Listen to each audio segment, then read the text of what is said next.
Good morning and welcome to the Jay-Z Show. I say morning, of course, because it's morning for me here in Dhaka, Bangladesh.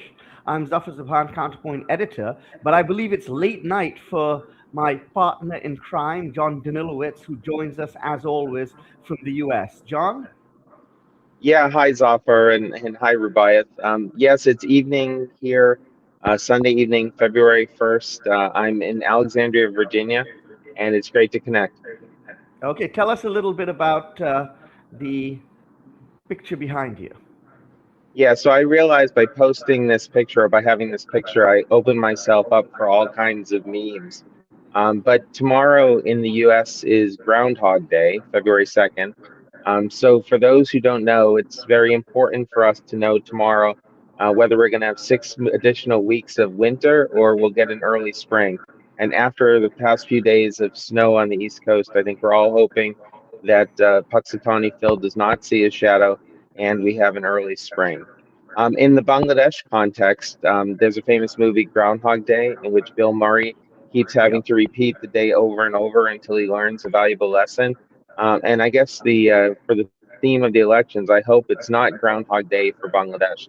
I hope Bangladesh is going to be able to break out of the cycle that is characterized past attempts to, restart the political process after elections. So that was Well, my we'll have to message. see. Thank you. We'll have to see. I don't know who the Punxsutawney Phil for Bangladesh should be, but if it would be Professor Yunus, and then if you would see a shadow or not see a shadow, and then we get 6 months more of the interim government, I'm not sure what that would say for Bangladesh. But on that point, let me bring in on and welcome our guest, Md Rubaiyath Sarwar. Rubaiyath, welcome to the Jay-Z Show. Rubaiyath is the MD of Innovision Consulting, and for those of you who are avid Bangladesh watchers and have been following the political world here in Bangladesh, Innovision has been doing some excellent polling over the last year and a half. Rubaiyat, why don't you tell us, our viewers, a little bit about the polling Innovision has done in the latest poll, which just came out a few days ago? Hi, Zafar. Hi, John. It's a pleasure to be here today with you guys. Thank you for the invite. So, Innovation has been doing this polling since September 2024, right after the July revolution and after the ousting of the then regime on August 5. And the principle or the vision that we had was basically to provide very solid, robust data from the field on what's going on in the head of the voters. And we felt it would be very important because it was a pivotal time. A rupture has happened, a fracture has happened, and that would show longitudinally what's going on. So that longitudinal issue is important because in September 2024, when we first did the survey, we saw that there were three trends, I would say. One was that there was a heavy discontent not only on Awami League but also probably on BNP. There was a heavy expectation that there would probably be a student-led party and the people would probably vote for them. And then also we saw a trend that if we sample our respondents from online, they're more likely to tilt towards Jamaat. And if we're sampling on the ground, they're more likely to tilt towards BNP. So these three trends then allowed us to think about a future opinion poll on the ground that could really get into the nuances of the voters.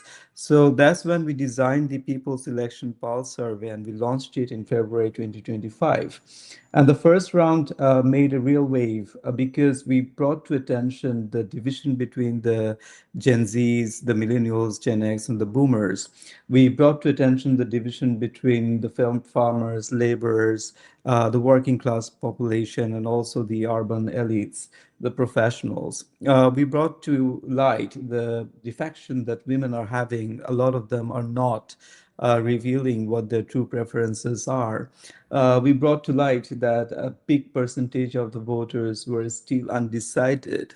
But then we also tried to look at, okay, what would be the distribution of potential vote between BNP and Jamaat if you're looking at the revealed voters, and we got 41% for BNP and 31% for Jamaat at that point. So park that, because there is an important implication for that, for what I would be saying in a few minutes. That's So right. in That September, was the revealed vote.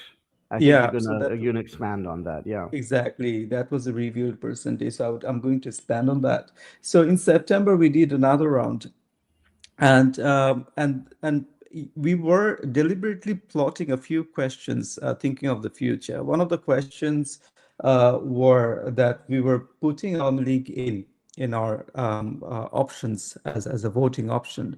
The reason was that in a future scenario, if Army League was not present, what would happen? Who the voters will vote for? We wanted to really map that out. That's one point.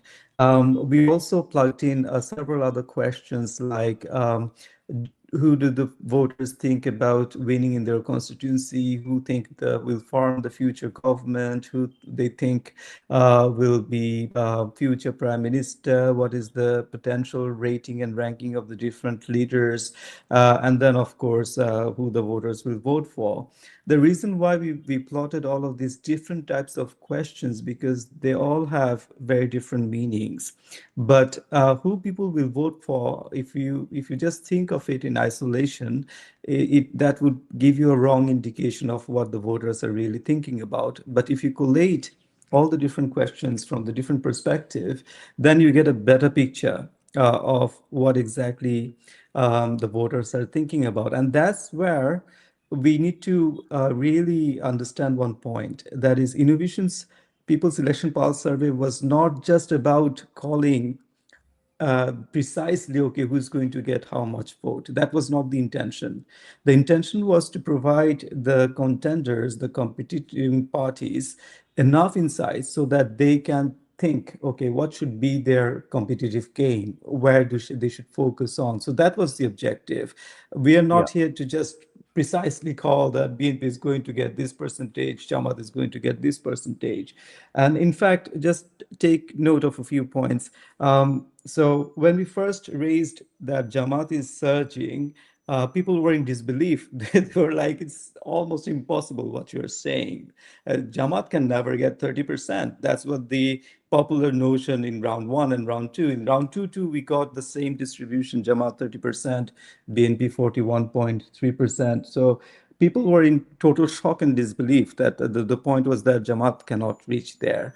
And then when we said students are voting more for Jamaat, then too people were in disbelief. No, it's not going to happen. But gradually we did see that the directions held, like in the student elections and etc., we had some sort of indications that the Gen Zs and specifically the students, they were probably revolting. They were not going for the traditional voting camps. So coming back to the point of the design, so the design was to inform the parties really to think, okay, what should be their game? And that's where you would see that I would take some credit, because later on, when in December and January, when BNP and Jamaat started to build their campaign strategy, you would have seen a focus on the Gen Zs. You would have seen the focus on inflation, focus on employment generation, focus on, let's say, safety, security. So all of these came up from our survey, and we were feeding those information to the parties that you need to think of this to win the voters' hearts and mind. So finally came this round, and we decided to do a panel survey, and it was different from the first two rounds, which were cross-sectional face-to-face field survey on randomized sample across Bangladesh from 64 districts and also around 535 PSUs, or primary sampling units. So this time too, we have data from 64 districts, around 500 PSUs, and we cover all the different types of strata proportionately. But the difference is that we did a phone survey.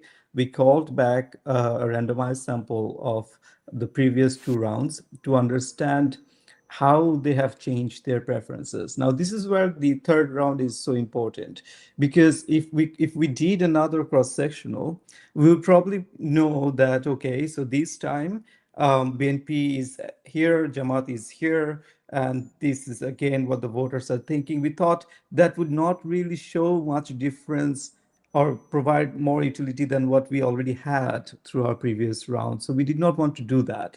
We wanted to, by doing a panel survey, we could literally figure out, okay, so if voter A was saying this before, what is he or she saying now?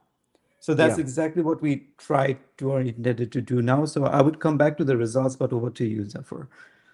Okay, no, I mean, it is very interesting because I think if I remember from the early surveys, one of the things we had seen, and you had mentioned this, is the generational breakdown. If I'm not wrong, I feel that the 60 and above actually still were very moderately heavily Awami League, or at least I think that was the number one party then. Then all other demographics were pro BNP until you got to 18 to 24. And interestingly enough, 18 to 24 broke Jamaat. And we had always anticipated that, if they would be looking for maybe voting for the NCP or for a new student party.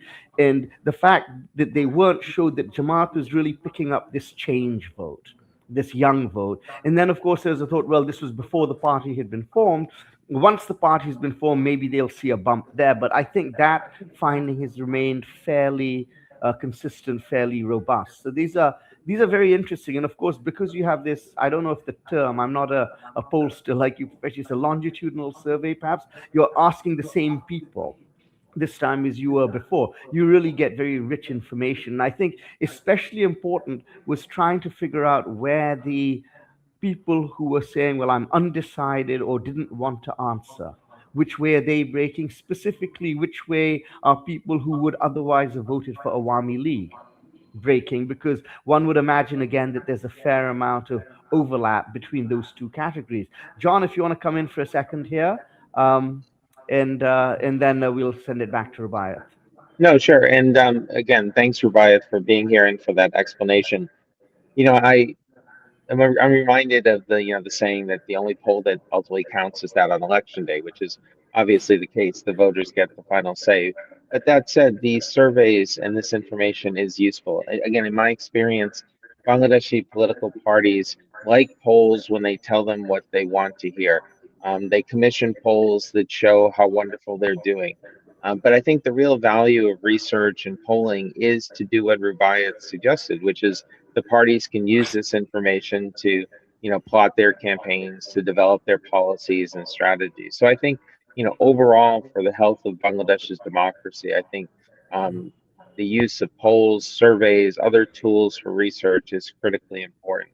And I think, again, the value of this with the Innovision poll or survey is that having 3 rounds of this, there's something to compare. You can compare apples to apples. Whereas, some of the other surveys or polls that have come forward, kind of one-offs, it's hard to figure out, where they're really coming from. So again, I want to salute Rubaiyat and Brain and Voice for Reform, the 3, organizations that work together on this. And I'm fascinated to hear some more insights from Rubaiyat, who knows, the data and the survey, inside and out better than anyone else.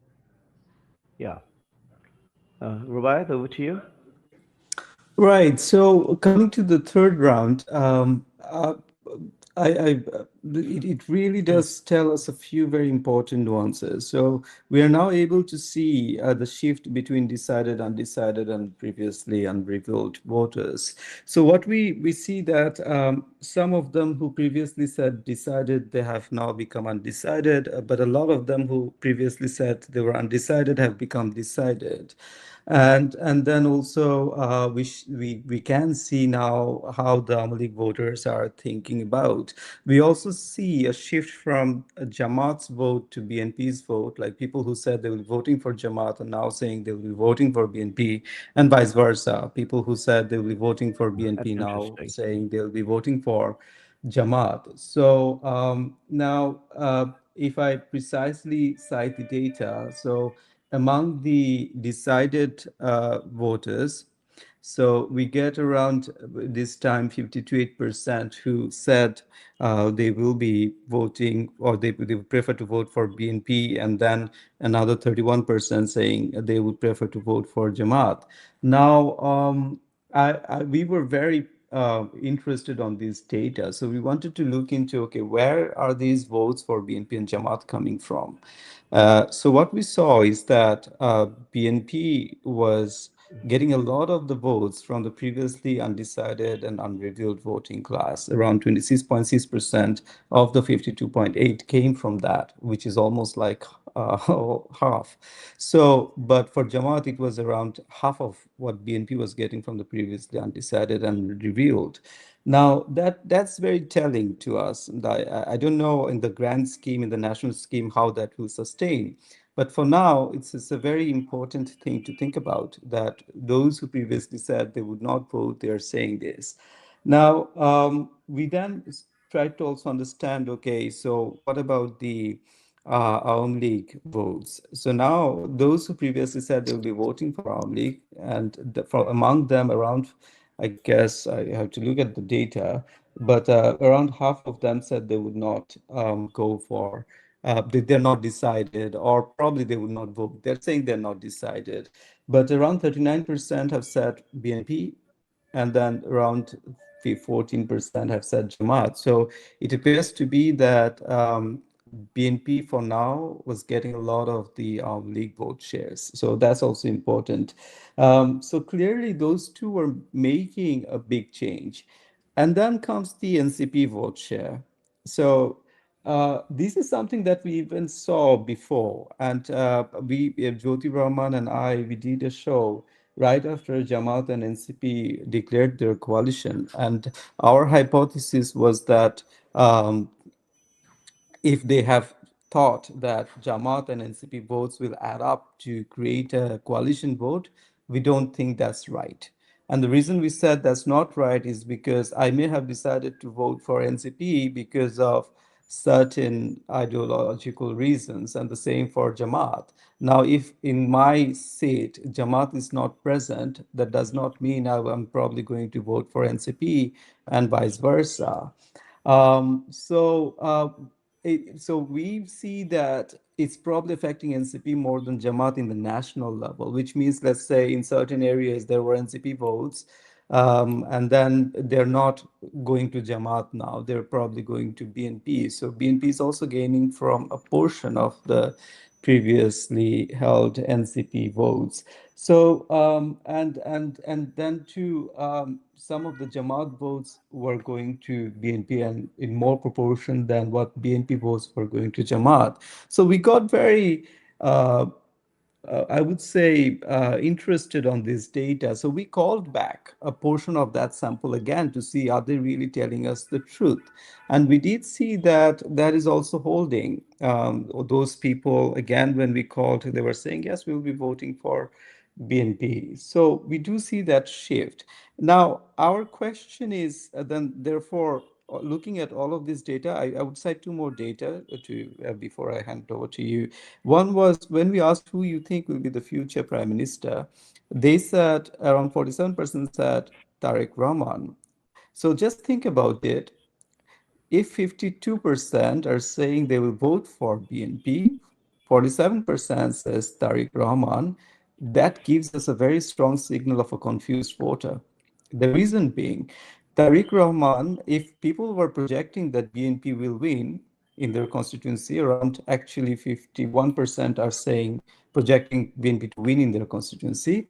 So that would mean that they would project Tariq Rahman in a higher proportion. Even the Jamaat voters might also tend to project Tariq Rahman as the future prime minister, because even if I'm not voting for BNP, I believe BNP is going to win, so therefore he will get more vote as a potential prime minister. And this is on the full sample. Here you do not have the challenge of undecided, decided, revealed, right? So it's on the full sample. On the full sample, you're seeing it's coming down to 47%. That's a big message to us, because that then says the upper bound is probably for BNP's is lower than 52%, which is saying they will vote for BNP. And the same goes with Jamaat. In our sample, 22% said Shafiqur Rahman will be the future prime minister. And it's more likely that people will be projecting Jamaat to lose, and therefore they would think, okay, Shafiqur Rahman won't be. But that's not the case here. It's a drop of 9% from Jamaat's vote share, right?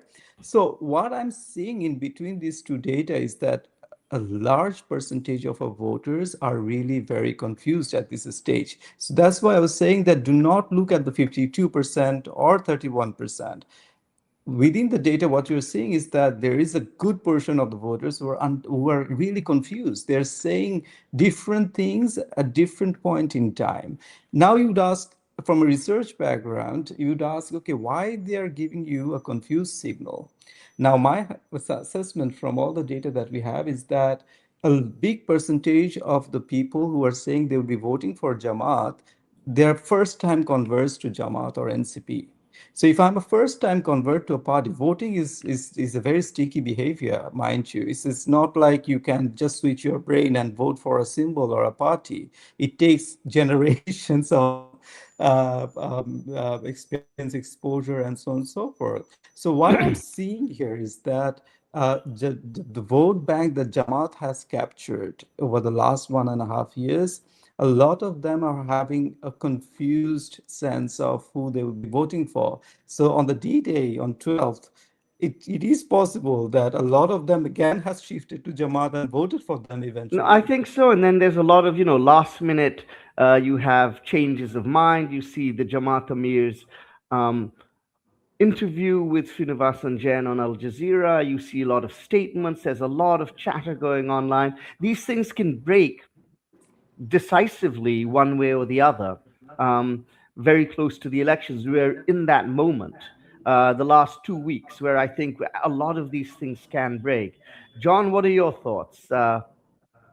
Yeah, I was just also looking at some of the comments. So thanks to those who are, watching live and commenting. And, again, I think the horse race part is, obviously the one that gets the most attention. What are the numbers? But thinking about what's motivating voters, why they are leaning in one direction or another is, I think, also, fascinating when you think about these surveys. One of the things, though, a question I had, for Rubaiyat is on the Awami League vote. I know that in earlier iterations of the survey, there was a question about people's affiliation. But I'm struck that, Awami League supporters, mouthpieces, et cetera, continue to claim that the Awami League is the largest party in the country, depending on who you listen to. They have 40, 50, 60% of people who are supporting them. And the Awami League has been very clear in the no vote, calling for their supporters to boycott the election. So I guess my question is, on the one hand, you do see Awami League voters splitting, um, but overall, it seems that there's still a lot of enthusiasm for the election and people intend to vote. So how do you interpret this in terms of what's going on in the mind of those who in the past have supported Awami League and presumably might have if there had been the Awami League in this election?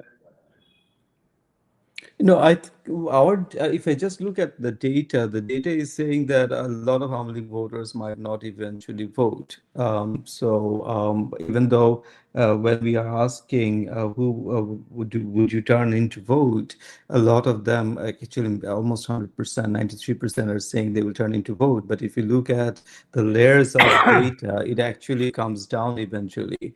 So I think a lot of the previous Awamu League voters will not turn out to vote, and eventually it would come down to around probably 78, 79% of the total voters who have turned in, and that itself would be a huge, I would say, surge in voter turnout, right? So historical turnout that would be. So And we're seeing a very high voter turnout according to your polling yes, data. yeah. So So one thing we haven't talked about, sorry, is that because we are running short of time, but we haven't talked about the referendum at all. So what does the I think this is probably the first time you've asked this question. I'm not sure. because of course when you did your last polling, the referendum wasn't a thing. But what have we see? What are we seeing there? And does that jibe well with all of the other findings? So I was actually going to say that. In the referendum, so 59% are saying they will vote yes. Around 23% said they have not decided, and then a big share says they don't know enough about it, and then only 7% probably said they will vote no. Yeah. I'm assuming that there is a positivity bias here when you're asking about would you vote for the referendum. There already is a bias there because would you vote almost means are you going to vote yes? So Right. this is a problem with the referendum question. So, but the fact that around 59% are saying yes, that tells me that eventually the yes vote for referendum would not be a landslide because if there is a positivity bias, this will come down a little. Some of the people saying 59% saying yes, and then also some of those who have said they don't know about much about it, they might not even vote yes for it. So that's a big point. But what is telling within the data is that clearly those voters who have said they will be voting for Jamaat and CP alliance, a majority of them, 75% around, have said they will vote yes. And those who have said they'll vote for BNP alliance and those who are Arm League, it comes down to less than 50% for previously Arm League voters, and then around 55% for the BNP voters. So for that vote count, it comes down. So it's clearly linked to Jamaat and NCP's vote camps. So eventually the distribution will come down to somewhere in between Jamaat, NCP, and BNP's vote share. Right. Right. So, as we come close to the end of the show, one of the things, of course, which is tricky to do, is that this is a national survey, and of course, at the end of the day, this is a parliamentary election. And so, extrapolating the data you have to and superimposing it on a parliamentary election is a little bit tricky. There's a lot of information you have because you've done your best, I think, to make it a geographically representative sample, but I think the sample sizes per constituency aren't large enough that you can make a statistically sound estimate as to how many seats, as to how that seat would necessarily go. And so there's a lot of extrapolation there, but based on what we've seen and what our understanding is of how votes break in past elections, where do you think this leaves us in terms of seats in the upcoming election, or what's your best guess as far as that goes? And I'm going to finish this by asking all three of us to make predictions. You know, so that's where we're going to end it up with the readers. But tell us in first, in Wyatt. in public space, I've been avoiding my prediction because Okay, I all have a right. lot of data. So Okay, fair. I'm being aware of my influence. But let's say I do have a prediction. I don't. I can say for sure that eventually I don't think the margin that we're seeing between BNP and Jamaat will hold. I don't think Okay, so because interesting. my data says it will definitely come down from that. So I have a speculation, and even without revealing specifically what my numbers are, I would say that the election would be competitive, even with a good distribution between Jamaat and BNP margin.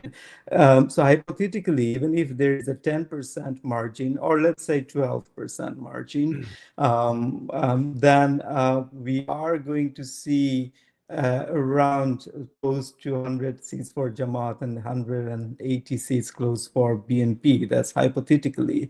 But point is, let's say our data is showing a lot of concentration of the Jamaat votes. So I have a feeling that Jamaat will win competitively in a lot of seats, which means small win, small lose. So they would be losing with a small margin, they'll be winning with a small margin, a lot of the seats.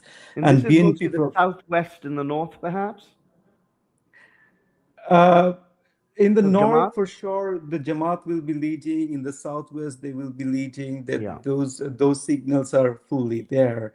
Even Yeah. there are such in other districts I don't want to reveal, but we do know that now Jamaat is doing very good, and we did not think of them doing so good in those districts. Okay. So now, so given all of that, I clearly have a feeling that the Jamaat will be winning a lot of the seats very marginally and losing a lot of the seats marginally. And BNP has some seats which are so hugely, let's say, tilting towards them that the national voting percentage would be significantly high for BNP because of that. But that does not essentially indicate that there probably will be a landslide. I don't buy Sure. that. Okay. Interesting. John, your Yeah, prediction? just to add on that. So again, I would come down in a similar way in terms of, still the BNP is the favorite, not as much as they had probably thought they would be at the beginning of this process. So a closer election. But I think one thing that is interesting to me, and thinking a little bit about our experience in the U.S. with recent elections, that when you have some fundamental changes happening below the surface, then you do have these commonalities. So again, in the US, it was the urban-rural divide, for example.